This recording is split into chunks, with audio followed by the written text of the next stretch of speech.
Voila. Oh, Your Highness.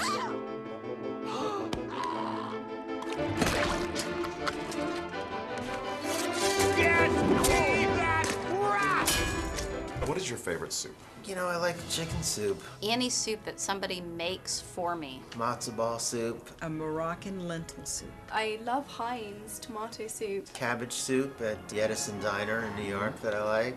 Those are probably my favorite soups. So what is it that you love about storytelling? Well, I learned a lot about storytelling doing this. You know, I have a daughter who's now at college, and I did tell stories to her for a long time, you know, making them up as I went. And I love that part of the day, you know, and I think I remember reading some of Kate Camillo's work with my daughter, and when this came out, she was a little too old, but I remember watching Kate being interviewed, and I thought, it is so great that she's giving something of such substance to children to read. You know, it's not just Harry Potter. We have other authors who are doing this kind of top quality, complicated, you know, think about this kind of story. And so I was delighted, actually, to be the narrator, because even Kate's narrator in the book, but also in our movie, is she's not a teacher, she's not a parent, she's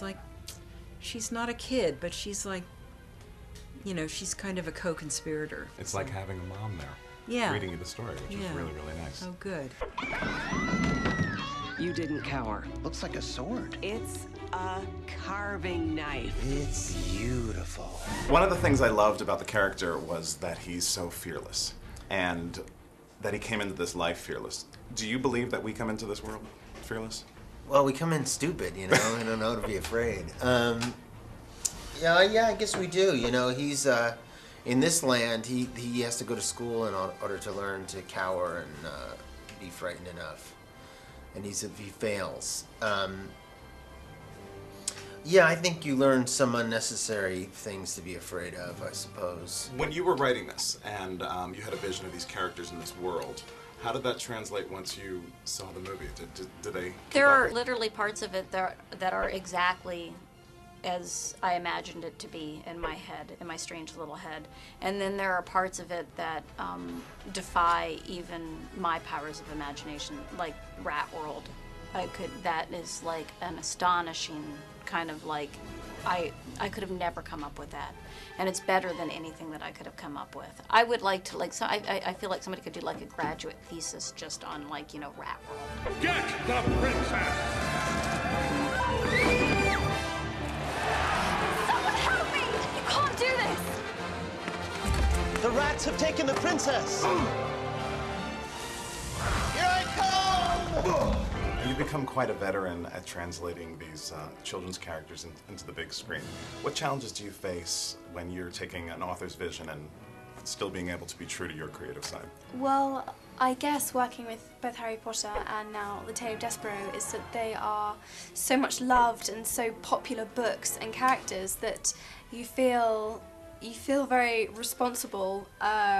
You really feel kind of quite pressured to depict the character as they envision it, or, you know, as they see it. So you feel pressure, definitely, but at the same time, you know, it's very exciting to be part of films that are already loved as books. Do you think there's a bit of light somewhere in the world?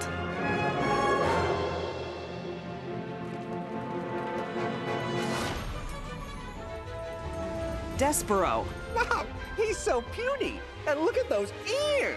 You've done, you voice a character in an animated feature, and you've narrated. Do you prepare differently to narrate something as opposed to being the actual voice for the character? Well, the narrator is a character, but it's kind of, I was very glad to have Gary Ross there because we've worked together on Dave, and you know, we had to try a bunch of different things, and he even had a couple of young people come in and sit opposite me, so I had someone to tell the story too, because he really wanted that immediacy.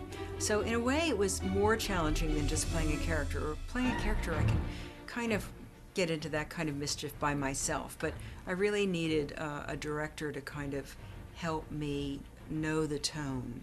How much fun and how much gravity to give it, you know. Now, what are you hoping audiences take away from this? Like Tomato soup is good. tomato soup. Tomato soup. Now you're all thinking about soup. Yeah, I just had some good tomato soup the other day. I hope that kids take away some of the kind of codes that Despereaux so believes in and wants to live his life by. I think it's a nice story for a family. I love that line, mice aren't born knowing how to cower, they have to learn. And so I think it's great. We, now with our new president, we can hold our heads up high and we don't need to cower anymore.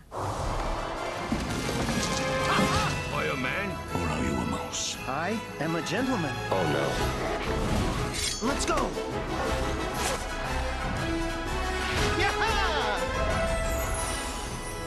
Come on. Try being brave.